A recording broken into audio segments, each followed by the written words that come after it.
Avant de dire ce que je vais dire, j'aimerais préciser ceci, qu'un chrétien ne peut pas être possédé. Amen. Hein? Parce que tu es le temple du Saint-Esprit. Bibliquement, un chrétien ne peut être possédé. Un chrétien ne peut pas avoir un démon dans son esprit. Un chrétien ne peut pas être totalement contrôlé par les démons. Impossible, parce que son esprit est le temple du Saint-Esprit. Il y a possession totale lorsque le démon habite ton esprit. Et le chrétien ne peut pas avoir un démon dans son esprit parce qu'il y a déjà le Saint-Esprit dans son esprit et le démon ne peut cohabiter avec le Saint-Esprit. Mais le chrétien n'a pas que l'esprit.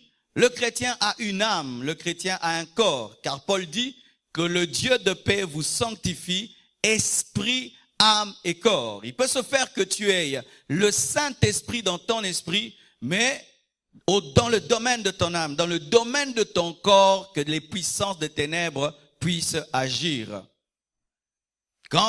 Lorsque tu vis dans la désobéissance et tu ouvres une porte à l'ennemi, lorsque tu es incrédule, tu es un chrétien mais tu n'as pas la foi. C'est-à-dire un sorcier te dit, tu vas tomber malade et tu crois, tu vas tomber malade. Là, ce n'est pas la faute de Dieu, tu as manqué la foi. Amen. Ou un démon vient, il dit, toi, je vais te tuer aujourd'hui, et tu commences à pleurer au lieu de manifester la foi, il va t'avoir. Lorsque le chrétien n'a pas de foi, lorsque le chrétien vit dans le péché, lorsque le chrétien ne travaille pas à connaître la parole de Dieu, lorsqu'il est dans l'ignorance, lorsque le chrétien fait des alliances que Dieu n'accepte pas, il ouvre des portes, ce qui fait que certains domaines de sa vie peuvent être touchés par le diable, peuvent être influencés par les puissances de ténèbres. Son corps, son âme, ses finances, ses affaires, ce qui l'entoure peuvent être influencés par les puissances des ténèbres s'il ouvre la porte par le péché, par l'incrédulité, par des alliances mauvaises et par l'ignorance. Amen.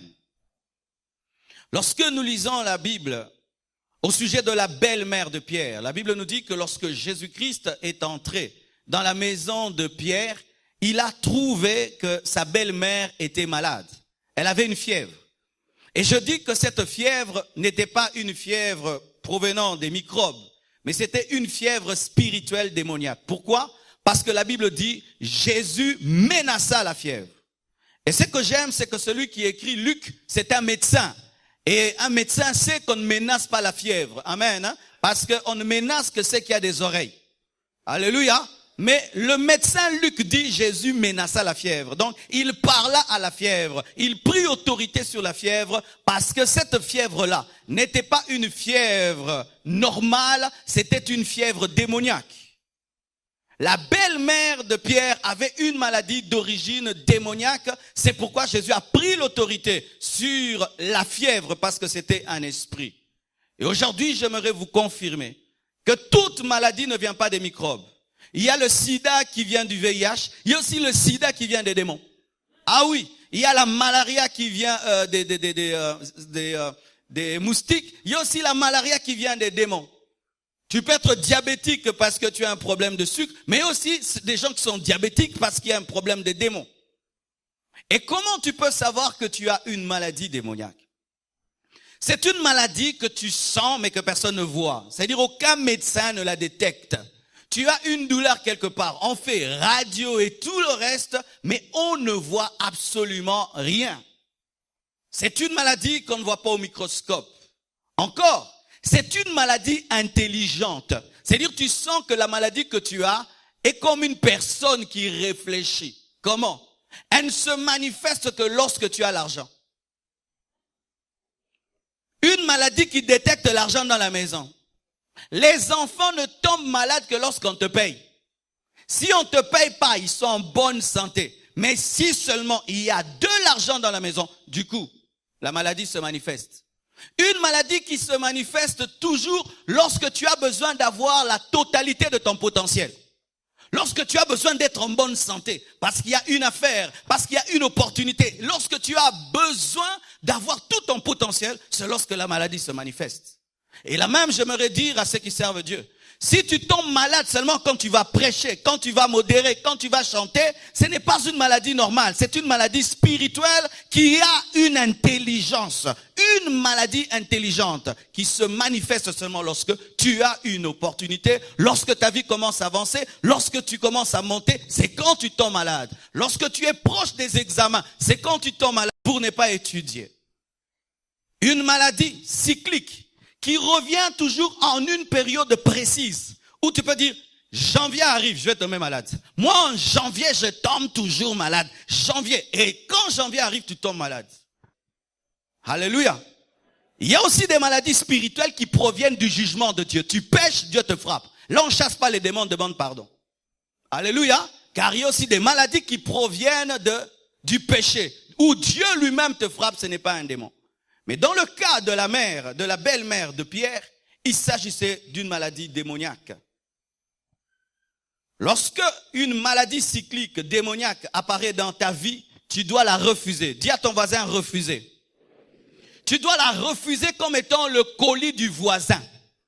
Tu vois, si tu es chez toi à la maison, tu habites le numéro 13, et puis on frappe à ta porte, et on t'amène une facture de la SNEL du numéro 14, tu dis quoi? Ce n'est pas ici. Le numéro 13, c'est de l'autre côté. Amen. Hein? Tu dois la refuser au nom de Jésus parce que tu es le temple du Saint-Esprit.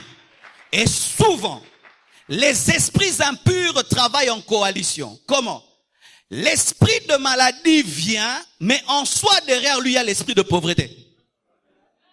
Alors toi, tu penses en soi que ce n'est qu'une maladie. Alors que ce n'est pas une maladie, c'est un esprit de pauvreté. Parce que tu as $1000 et tu mets tout dans la maladie alors que tu devais investir. Ainsi, il y a une pauvreté qui est cachée derrière la maladie.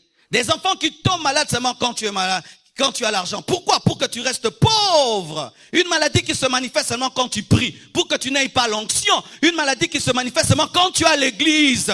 Il y a des gens, quand ils viennent à l'église, ils tombent malades. Une maladie qui n'aime pas la présence de Dieu. Des gens même qui ressentent des douleurs dans le corps quand ils prient. S'il commence à prier, il ressent des douleurs dans le corps. Il doit s'arrêter, comme ça il n'a plus mal à la tête. Mais s'il continue à prier, il aura des maux de tête, une maladie démoniaque. Et cette femme avait une maladie. Et la Bible nous dit que lorsque Jésus a menacé la fièvre, automatiquement elle s'est levée pour servir. Ça veut dire qu'elle ne pouvait pas servir. Voici un signe d'une personne influencée par les démons. Elle a du mal à servir Dieu. Elle peut dire, je vais servir Dieu à l'église. Pourquoi les autres chantent à la chorale? Pourquoi les autres sont au protocole? Pourquoi les autres sont à l'intercession? Moi aussi je veux servir. Moi aussi je veux servir. Et puis on dit non, pour servir, il faudra aller à l'école des membres. Elle va à l'école des membres pendant 1 année. Elle finit. Elle fuit la chorale elle-même. Alléluia. Elle fuit la chorale elle-même. Mais tu as fait 1 année pour être à l'école des membres, mais tu viens aussi à la chorale, tu chantes seulement 1 fois. Et puis, disparu. Pourquoi? C'est l'esprit là qui lui a dit de quitter la chorale. Les personnes qui ont des problèmes démoniaques créent souvent des problèmes dans les départements parce que ce sont des malades qui infectent les autres. Ce sont eux qui blessent les autres, qui détruisent les autres, qui découragent les autres, qui amènent l'indiscipline. Pourquoi? Ce sont des Naaman lépreux mais qui veulent servir Dieu. Ce qui est prioritaire pour toi n'est pas de servir Dieu, c'est d'être guéri de tes maladies spirituelles. Je répète, ce qui est important pour toi, ce n'est pas d'être protocolaire, d'être choriste, mais c'est d'être guéri de ta maladie avant de servir Dieu. La belle-mère de Pierre devait d'abord être guérie pour servir Jésus. Mais des fois, nous avons des belles-mères fiévreuses, mais qui veulent servir Jésus. Tu vas faire tomber l'assiette. Donne-moi l'amen. Bien-aimés frères, sœurs, j'aimerais vous dire que ce qui est prioritaire pour moi, ce n'est pas que tu fasses des choses à l'église. Ce qui est prioritaire pour moi, c'est que tu sois guéri de toutes tes maladies spirituelles. Parce que, bien-aimés frères, la Bible nous dit que les disciples sont venus auprès de Jésus-Christ afin de se glorifier, de chasser les démons. Et qu'est-ce que Jésus dit? Ne vous glorifiez pas de ce que les démons vous soient soumis, mais glorifiez-vous de ce que vos noms soient inscrits dans le livre de vie. Ce qui est important, ce n'est pas ce que tu fais pour Dieu, mais c'est ce que Dieu a fait en toi. Ce qui est important, ce n'est pas ce que tu fais pour Dieu, mais ce que Dieu fait en toi. Mais des fois, nous nous précipitons à servir Dieu pendant que nous avons les mêmes maladies des personnes sur qui nous exerçons le ministère. Give me amen. Au début de ma vie chrétienne, J'étais un frère respecté par mon pasteur, respecté à l'église. J'amenais les gens à l'église, je formais les gens, je prêchais, je grandissais vite et j'avais, entre guillemets, une certaine grande réputation d'être parmi les vaillants de l'église, les frères puissants de l'église. Un jour, un pasteur venant de là-bas, on a prêché chez nous. Il a donné un message et je me suis retrouvé. C'est comme s'il parlait de moi. Malgré toute mon onction, ma spiritualité, je me suis retrouvé. Et quand il a commencé à prier pour les gens tombaient parce qu'il avait un ministère de délivrance. Les gens tombaient, et on les emportait dans la permanence pour prier. Et puis on est venu me chercher. Marcelo vient prier pour les gens, les démoniser. J'ai dit non, je ne prie pas. On dit, oh, comment tu pries pas? Tu es intercesseur. J'ai dit, oui, je suis intercesseur, mais je suis concerné. Un lépreux ne prie pas pour un être lépreux, sinon il sera davantage infecté.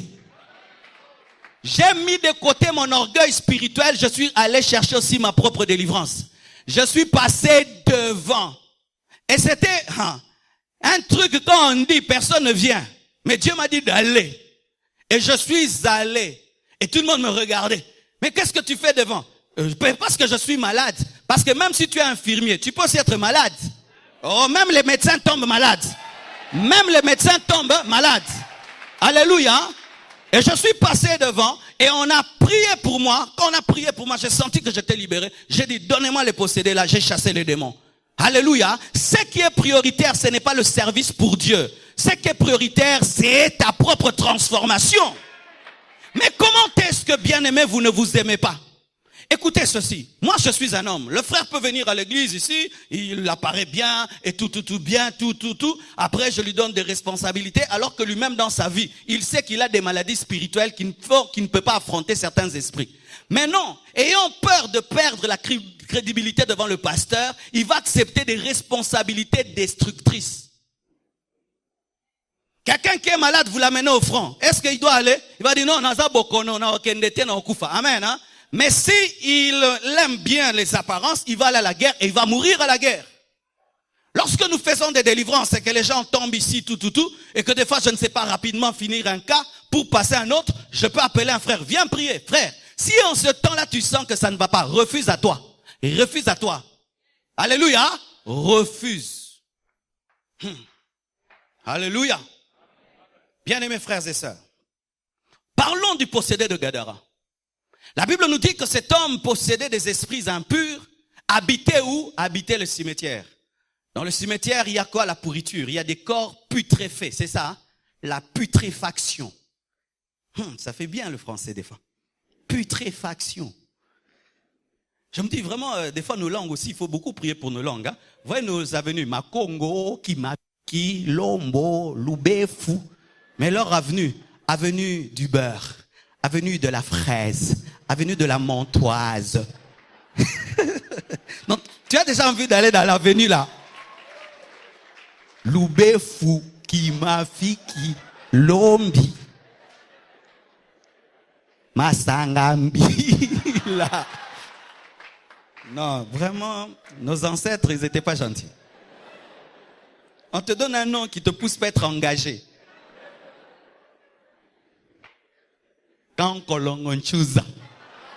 Mais les autres, comment t'appelles? Jean-Pierre Lafleur. Ah, engagé. Donnez des bons noms à vos enfants, hein? Alléluia. N'ajoutez pas des mauvais noms sur des mauvais noms et puis des mauvais noms. Alléluia. Ça, c'était pour te faire rire parce que je vais te faire mal.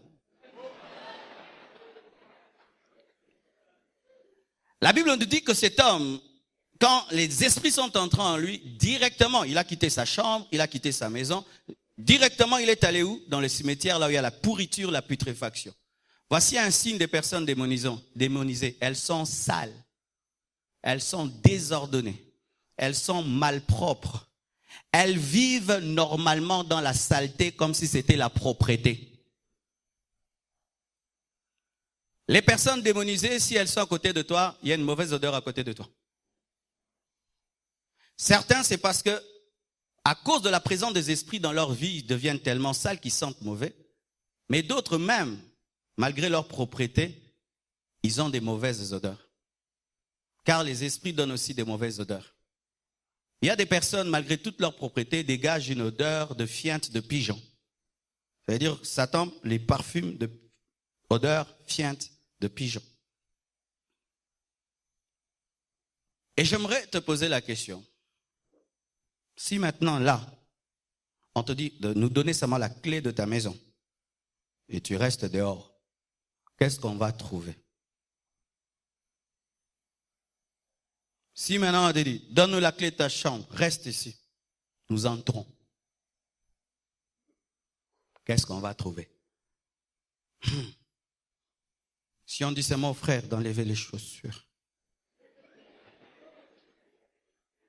qu'est-ce qu'on va trouver? Si on dit on va faire un combat de boxe, on enlève les chemises en cinglé. Quel cinglé nous allons voir?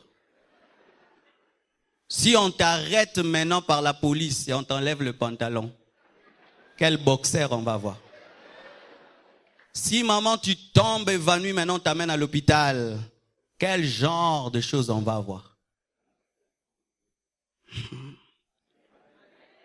Si on va dans ta salle de bain, quel essuie on va trouver? Sachez aussi, on n'a pas un seul essuie, hein? On a des essuies, mais toi tu as un essuie par 3 ans.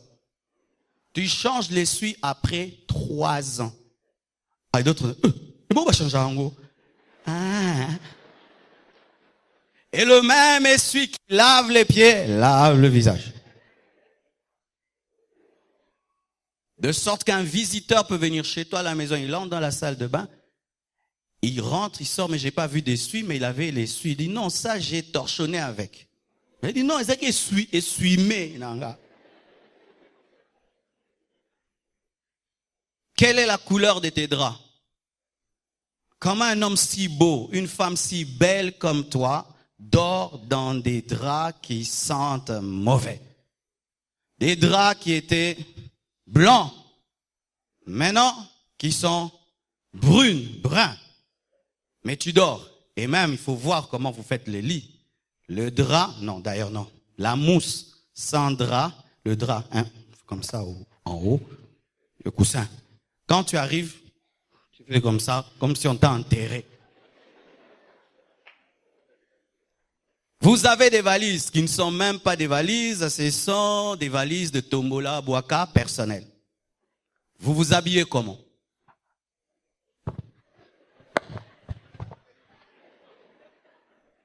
C'est comme ça que vous cherchez les vêtements. Ces beaux hommes, ces belles femmes ne prennent pas un beau pantalon, une belle chemise et la mettent, non. C'est comme ça qu'ils choisissent le tombola personnel à domicile.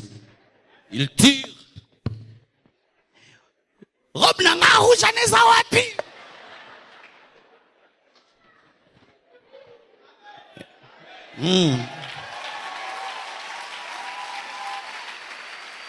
Dimanche, c'est un culte pastoral. Et s'ils trouvent le pantalon, ils font quoi? D'ailleurs, ça, c'est déjà repassé soi-même, sans repassage. Le soleil va repasser ça. D'ailleurs, qui va savoir que ce n'est pas repassé? Ngatel malibosote? Ngatel malibosote?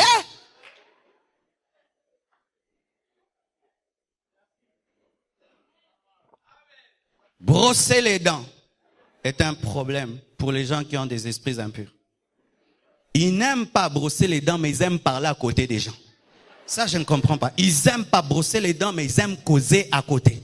C'est pourquoi je vous dis aujourd'hui, que j'ai l'occasion de le dire. Quand vous me parlez, respectez les périmètres cellulaires. Ah, c'est grave, hein. Des fois, je rentre à la maison vraiment. Parce qu'il y a de ces odeurs qui te restent, qui entrent dedans pendant un jour. C'est pas parce que je suis pasteur qu'il faut me tuer. Ah oui, vous venez jusque là. Pasteur! Surtout s'il est en retraite, il brosse pas les dents. Qui a dit que quand on est en retraite, on ne brosse pas les dents?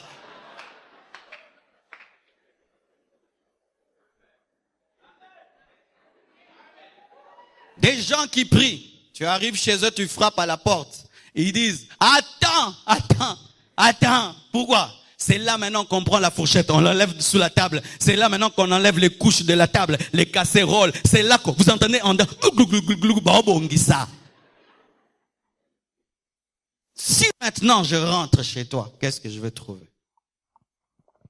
Lorsqu'un homme a le Saint-Esprit, il devient propre. Je dis, lorsqu'un homme a le Saint-Esprit, il devient propre.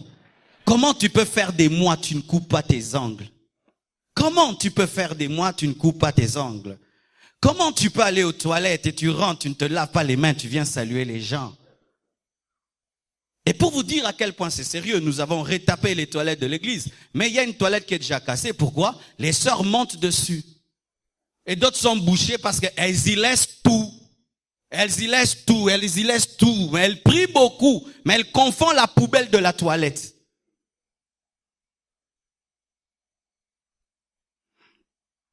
Maintenant, qu'est-ce qui arrive?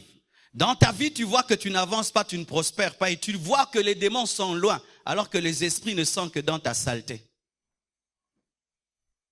Tu dis à une femme, je t'aime avec une bouche qui pue. Elle va dire oui. Parce qu'elle aura cette bouche qui pue toute sa vie. Ah oui, bah t'es, hein. Oh, je comprends pas, les filles m'aiment pas. Les filles n'aiment pas ton odeur, ton je t'aime s'entend mauvais. Ma sœur, quelle odeur tu dégages? Demande à tes amies, si elles ont le courage, elles vont te dire que tu sens le bouc, mais tu es une femme, mais tu sens la chèvre. Est-ce que je mens? Les frères qui ont déjà senti ces odeurs-là auprès des femmes, qui lèvent les mains. Les sœurs maintenant qui ont déjà senti ces odeurs-là auprès des hommes, levez les mains. Mais qui a dit à l'autre? Personne n'a dit à l'autre, mais ces choses existent. Maintenant, va poser la question à ton ami intime. Dis-lui, entre nous deux.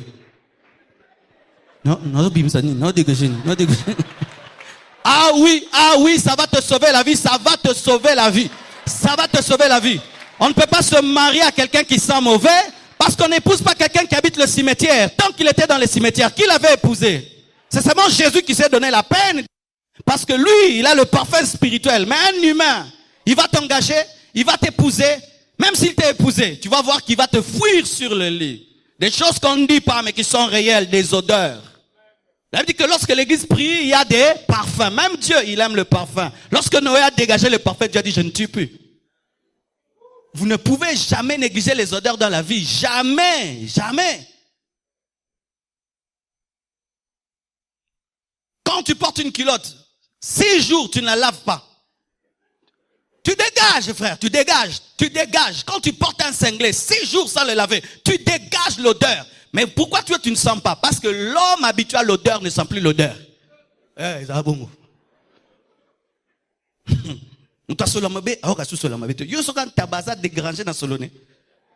Mais imaginez l'odeur de la chèvre qui entre même jusque dans la viande. Mais vous avez déjà vu une chèvre qui est dérangée? Cet homme vivait dans la pureté, vivait dans la saleté, normalement, et cela ne le dérangeait pas. Parce que des esprits impurs étaient en lui. Et une autre chose, Jésus lui parle, mais au lieu que ce soit lui qui parle, c'est un esprit qui parle dans sa bouche. Les personnes démonisées, des fois, ce sont elles qui parlent, des fois ce sont les démons qui parlent. Le matin, c'est elle. À midi, c'est démon. À 12h, 14h, c'est elle. À la nuit, c'est les démons. Alors de sorte que tu te dis, en soi, je cause avec qui?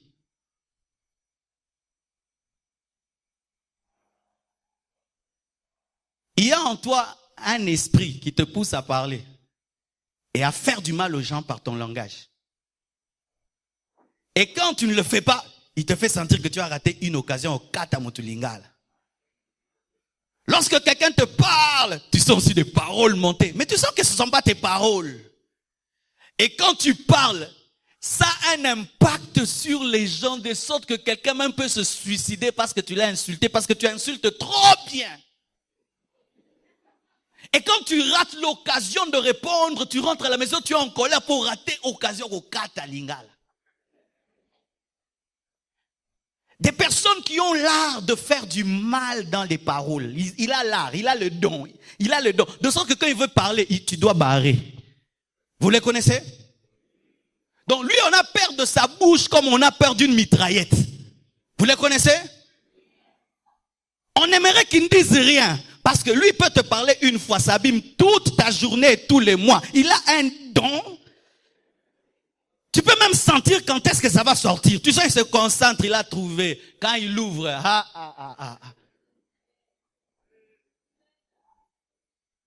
Et ce qui est terrible, ce sont des fois des personnes qui ont un trouble de personnalité, de sorte que c'est deux à la fois. La Bible nous dit ceci. Suivez-moi s'il vous plaît. La Bible nous dit ceci. Jésus pose la question, qui es-tu? Et la personne répond, Légion. Oh non, j'ai parlé à toi, mais pourquoi le démon répond? Ce sont des gens qui ont double personnalité. Des fois, ça gentil, et puis, Romikanda, Osalinini, et l'orote, Yamasanene Sengo, et puis Mawa, Panin Kabouye.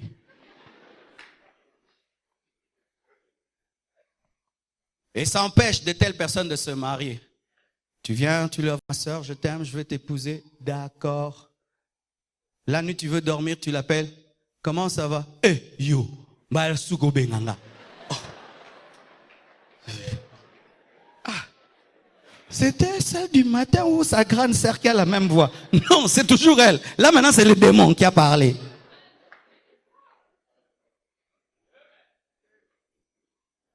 Dernièrement, je chasse les démons dans une fille qui me respecte beaucoup. La fille m'insulte. Est-ce qu'elle peut m'insulter normalement? Non. Qui parle des fois dans ta bouche?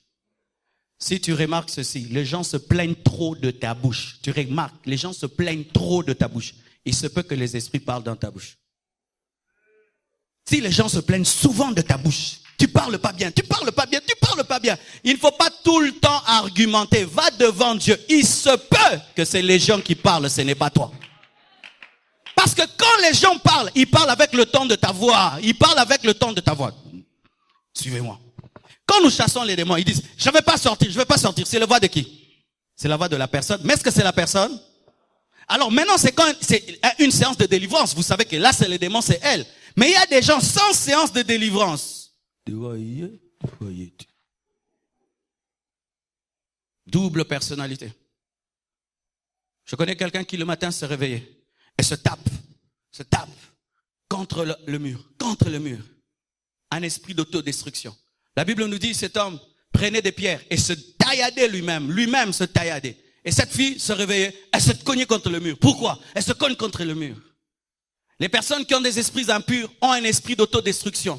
Ils n'aiment faire que ce qui les détruit. Arrête de fumer, c'est quand il va fumer. Ne bois plus, c'est quand il va boire. Même si on met sur le paquet de cigarettes un poumon pourri. D'ailleurs, plus vous mettez, plus faire. Ça va faire ça. Attention au sida, je ne vais pas le voir, on va faire ça. Arrête avec l'occultisme, les démons sont là-bas. Je veux voir. La Bible dit, il se détruisait lui-même. Il faisait des choses qui le détruisaient, qui le tailladaient.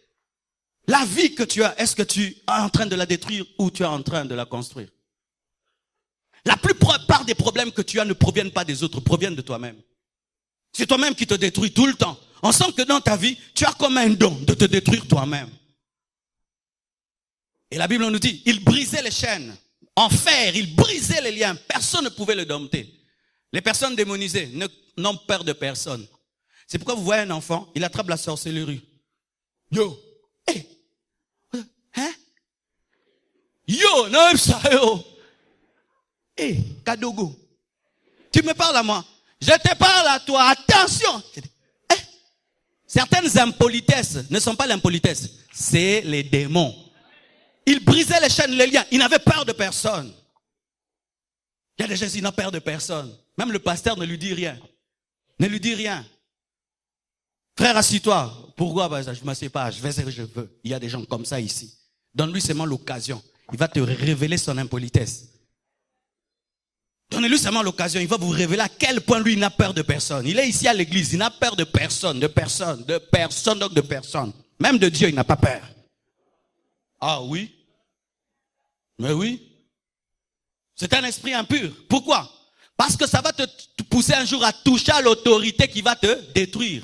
Vous voyez ces enfants-là qui insultaient Élisée. C'était l'habitude. Ils aimaient insulter tous les passants. Les enfants-là qui avaient insulté la calvitie d'Élisée avaient l'habitude d'insulter tous les passants. Babanga mutute. Oleki ka ba fingi, oleki ka ba fingi. Jour wana ba finga libandi ba fingara.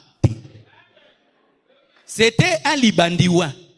Et dans le Liban, il y avait des ours. Et ils ont tué les enfants. Moi, j'ai peur de personne. Moi, les hommes de Dieu me disent rien. Tu vas rencontrer un homme de Dieu qui craint Dieu, qui a une alliance avec Dieu. Il parle, il détruit ta vie. Ah oui, ces hommes existent. Hein? Ah, il y a des hommes bizarres. Hein?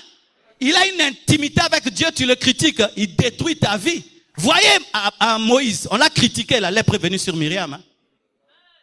Moi, j'ai peur de personne. J'ai peur de personne. Ça va te détruire un jour. Dans la vie, il faut avoir des gens que tu crains, que tu respectes, que tu honores. Personne. Fais attention. Tu es démonisé.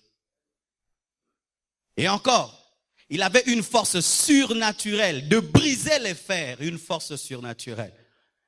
Un jour, je parle d'une sœur, et elle me dit, non, attention à la maman là, elle est forte. Hein? Je dis quoi? La maman là, faible et fragile, dit, quand elle se fâche, elle tape tout le monde. Pour l'arrêter, vous devez être à 10. Je dis, la sœur fragile, quand elle est en colère, elle a une force surnaturelle. Quand tu te fâches, tu deviens comment? Certains, quand ils se fâchent, ils ont mal seulement ici. Une boule, là. Vous connaissez la boule? Quand tu fâches, boule. Et puis il doit se calmer. Mais il y a d'autres, ils ont une force extraordinaire. Il peut tuer quand il est en colère. S'il ne voit pas le sang, il ne s'arrête pas. Il se bat jusqu'au sang. Il peut te mordre et t'enlever la chair. Il peut te griffer et t'enlever la chair. Quand il est en colère, ça devient comme un monstre, comme un animal. Il peut faire des choses terribles comme s'il est Hulk. Quand tu es en colère, tu te comportes comment?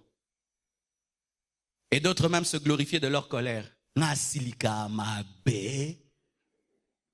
Nasogi na mati. Pokiti sanga ifozala.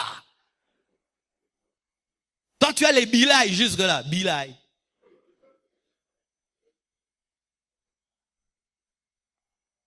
Lorsque j'étais à la recherche d'une femme pour épouser, il y a une femme seulement que j'ai fui à cause de ça.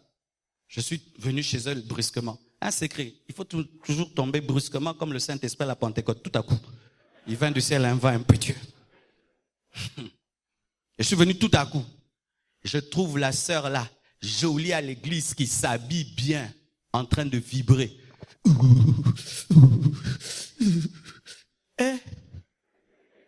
J'ai dit, ça c'est le Saint-Esprit ou quoi? J'ai dit, quoi? Ils m'ont énervé dans cette maison. J'ai dit, sœur vibreuse. Donc, je l'ai vue directement, je l'ai épousée. Et un jour, je l'énerve, elle vibre. Les fidèles viennent, trouvant maman pasteur vibrant. J'ai dit, gloire à Dieu. Ah, je l'ai jamais... Je suis parti. Elle pense qu'il y avait des combats de la sorcellerie. Il n'y avait même pas de combat de sorcellerie, c'était la vibration. Quand tu es en colère, il faut qu'on te tienne à 10. À 10. Hein? À 10. Même ton mari sait que quand tu es en colère, tu les tapes. Oh. Je sais ce que je dis. Je connais une femme, elle a tapé son mari. Elle a maîtrisé. Elle dit, crie encore. Parle. Et il y a des fois, tu vois des maris qui respectent leur femme. Tu ne sais pas pourquoi ils respectent leur femme. Sa femme est plus forte. Quand elle se met en colère, et un homme, il ne peut pas dire aux gens qu'on le tape. C'est honteux. Donc, tu vis ça, babé tarao, mais moi, ça t'es... Oui, ça n'a que babé tarao par moi, c'est ça sonne. Ah oui, frère, tu es fiancé. Est-ce que tu as déjà vu la colère de cette fille-là? Crée un peu la colère en elle. Ah oui, tu crées la colère, tu essayes. Quel niveau de colère est là? Ah, même la Jeep, quand tu veux l'acheter, au même moment, on a Ngomba. Ah oui. Ma soeur, viens ici. Ah, viens. Et toi, tu sais que tu testes. Viens, ma soeur. Je suis ton futur mari. Je veux un peu de respect. Viens. Hein? Continue encore. Jusqu'à ce que les démons se manifestent. Viens là, je dis, je te dis, dans toute ma vie, depuis que je suis né, je te dis, elle déchire comment. Non, je voulais seulement essayer. Que Dieu te bénisse, ma sœur. Va chez le pasteur qui te fasse la cure d'âme et la délivrance. On se verra au ciel.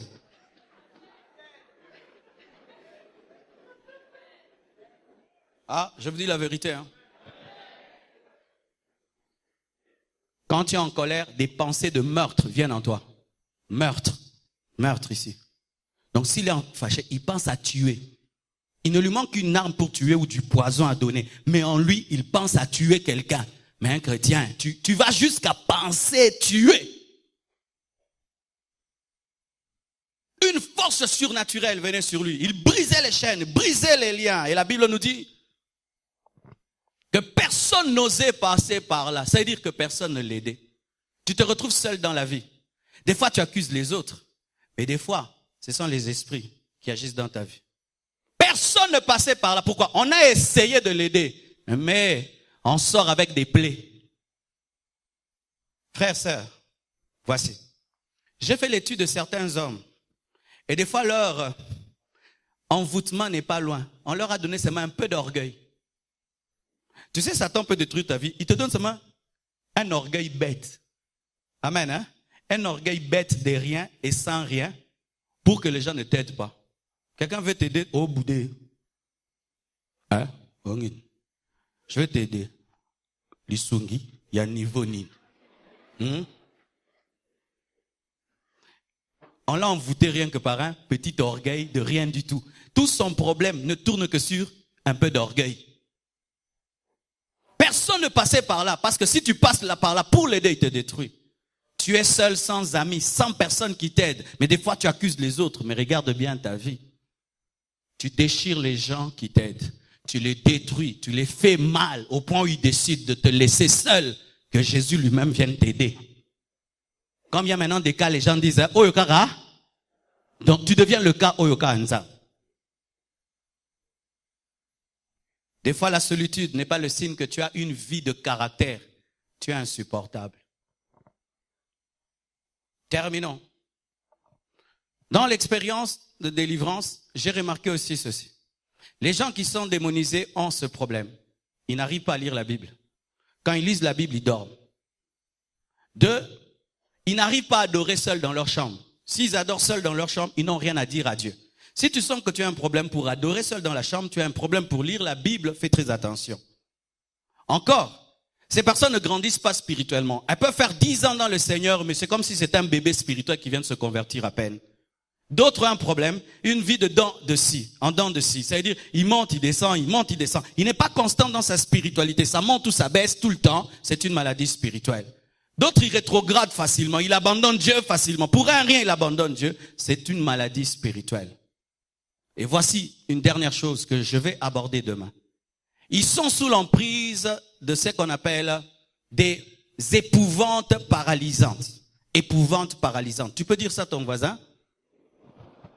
Qu'est-ce que l'épouvante paralysante? Ce sont des choses qu'on vit, des fois dans le sommeil, où tu sens une présence maléfique remplir la chambre et te paralyser, de sorte que tu ne sais pas parler, tu ne sais pas bouger, et tu te sens proche de la mort. Qui a déjà senti ça? Ou même pour dire Jésus, ça devient difficile, ou tu peux même ouvrir les yeux, tu regardes le voisin, tu ne sais même pas le toucher, mais tu sens que si tu n'arrives pas à bouger dans le sommeil, tu risques de mourir. Bien aimé, c'est parmi les armes du diable, parmi les armes favorites du diable, l'épouvante paralysante. Et demain, je vais expliquer comment vaincre cela, parce qu'au début de ma foi, j'ai vécu tellement de choses dans ce domaine, et le Seigneur m'avait donné un secret que je veux vous donner. Très facile, mais ça a été difficile à trouver, parce que je croyais qu'il fallait des choses compliquées. Mais les gens qui sont sous l'influence des démons vivent régulièrement l'épouvante paralysante. Ils se sentent paralysés par des puissances de ténèbres. Ils sentent des esprits dans leur chambre où ils n'arrivent pas à bouger. Une si grande peur qui les paralyse. Bien-aimés frères, sœurs, si ce matin tu es dans tous ces cas, Jésus-Christ va te libérer pour que tu le serves. Je dis, Jésus-Christ va te libérer pour que tu le serves. Et il va changer ton identité de possédé en évangéliste.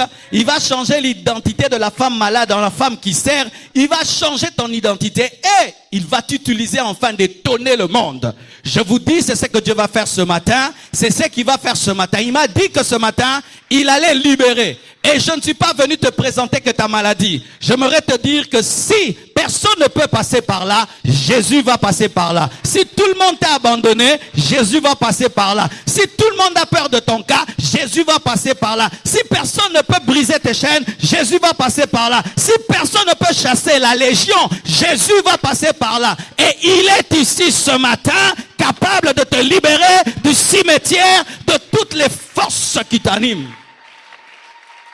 L'homme qui était dans le cimetière malgré lui. C'est-à-dire qu'il ne voulait pas être là, mais s'est retrouvé là. Comme il y a des gens ici, ils mènent une vie qu'ils n'aiment pas. Tu n'as pas de joie, tu n'as pas de paix dans la vie que tu mènes. Jésus va passer par là. Jésus va passer par là. Jésus va passer par là. Jésus va passer par là. Et la Bible nous dit, sans que Jésus ne dise un seul mot, les esprits qui étaient dans cet homme se sont prosternés et ont reconnu que Jésus était supérieur. Nous prions le supérieur des démons. Nous prions le supérieur des démons. Nous prions le supérieur des démons. Nous prions le supérieur des démons. Nous prions le supérieur des démons. Nous prions les supérieurs des démons. En un jour, en un instant, une légion a été chassée. En un jour, en un instant, toute une légion des démons a été chassée. Sans cure d'âme, une légion de démons a été chassée. Je te dis que c'est possible ce matin. Je dis c'est possible ce matin. C'est possible. Jésus m'a dit aujourd'hui qu'il va libérer. Et j'annonce ce qu'il m'a dit dans ma chambre. Je proclame ce qu'il m'a dit dans ma chambre. Je prophétise ce qu'il m'a dit dans ma chambre. Aujourd'hui, c'est le jour de ta délivrance. Et pourquoi même Jésus a délivré cet homme? À cause de deux choses. Il avait un plan et lui il avait de la valeur. L'homme avait de la valeur et Dieu avait un plan. Tu as de la valeur et Dieu a un plan. Quelle était la valeur de cet homme? Jésus a dû détruire toute la richesse des hommes de Gadara pour libérer cet homme. Mais pour toi, c'est plus que les pourceaux. C'est le sang de Jésus. C'est le sang de Jésus. C'est le sang de Jésus. C'est le sang de Jésus qui est ta valeur. Encore, parce qu'il avait un plan. Pourquoi je dis qu'il avait un plan? Parce que lorsque cet homme est venu pour s'attacher à lui, comme les apôtres se sont attachés à Jésus, et pour marcher avec lui, Jésus lui a dit non. Toi, tu ne me suis pas physiquement, tu me suis spirituellement. Va en Décapole. Décapole veut dire 10 villes. Va dire à ta famille ce que j'ai fait pour toi. Il a un plan pour toi, c'est pourquoi il va te libérer. Ah non, attaché, tu ne resteras pas attaché. Jésus doit entrer à Jérusalem. Ah non, attaché, tu ne resteras pas attaché. Jésus va entrer à Jérusalem. Et comme Dieu a un plan dans ta famille, il va te libérer. Quand on dit légion, dans le monde des esprits, légion est un grand démon. C'est un démon superviseur d'autres démons. Mais il y a un principe dans le monde spirituel. Si tu chasses le chef, tu as chassé tout le monde. Si tu coupes la racine, l'arbre est tombé même s'il n'est pas tombé. Jésus s'est adressé au chef. Car c'est le chef qui était venu. Parce qu'ils étaient nombreux. Mais celui qui avait parlé dans la bouche du possédé, c'était le chef en lui. Et Jésus a parlé au chef. Et tous ont suivi le chef. Je m'adresse à ton plus grand problème. Je m'adresse à ton plus mauvais caractère. Je m'adresse à la chose qui te suit la plus. Je m'adresse à ce plus mauvais caractère. Je m'adresse à cette plus mauvaise influence. Et je dis à cette influence de sortir au nom de Jésus.